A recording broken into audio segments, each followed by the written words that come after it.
Caitlin Clark spoke on Fabricated Rivalry with Reese and the need to elevate black women.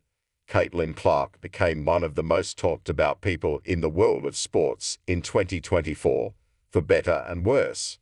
The Wnba's Rookie of the Year played a major role in the league's surge in popularity, and her performances and various controversial moments from her rookie season became A-block topics for sports talk television and even regular news outlets.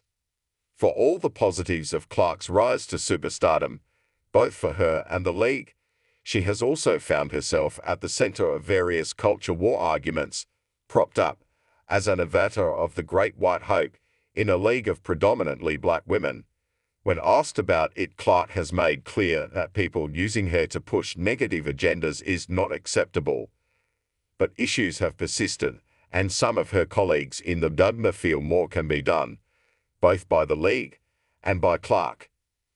In a recent profile by Time after being named Time's Athlete of the Year, Clark addressed those issues and said there needs to be a more concerted effort to elevate black women in the Wnba and noted she has to play a part in doing that.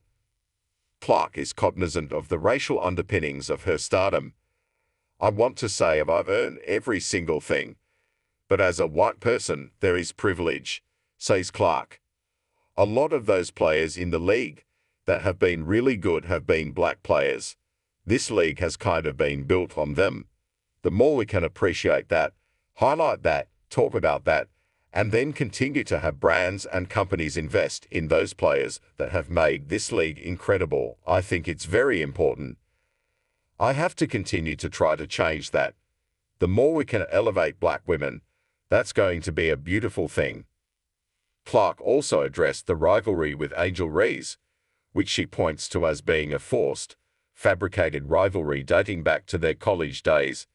It started when Reese's All-Sioux squad beat Clark's Wnba team for the national title, with an iconic photo of Reese pointing to her ring finger as Clark left the court, and has continued through a rematch in last year's Elite 8 won by the Hawkeyes and a number of contentious battles between the Fever and Sky once they entered the Wnba. Both players have insisted there's no bad blood between them, with Clark noting to Time that she's not sure how they can even be rivals given they don't ever go head-to-head on the court since they play different positions. "I don't get that at all," says Clark. "We're not best friends, by any means, but we're very respectful of one another. Yes, we have had tremendous battles, but when have I ever guarded her? And when has she guarded me?" She downplays Reese's gesture. "I didn't think it was taunting," says Clark. "It really didn't bother me. It's just like, why don't you talk about them winning? Or the incredible run that we went on that nobody would have thought we would have ever gone on. The only thing people cared about was this controversy that was really fabricated and made up, and then that has continued to be the case ever since." Despite Clark's insistence, there is nothing there.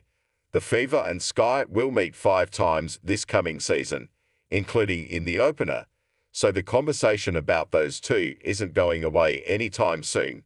In the meantime, Clark is still figuring out how to navigate superstardom and the fact that, whether she wants it or not, being the face of the Wnba comes with the unenviable responsibility of pushing the league and sport as a whole forward. That means being asked a lot about big-picture topics and some uncomfortable conversations, which Clark at least seems to be recognizing she has to be a bit more engaged in.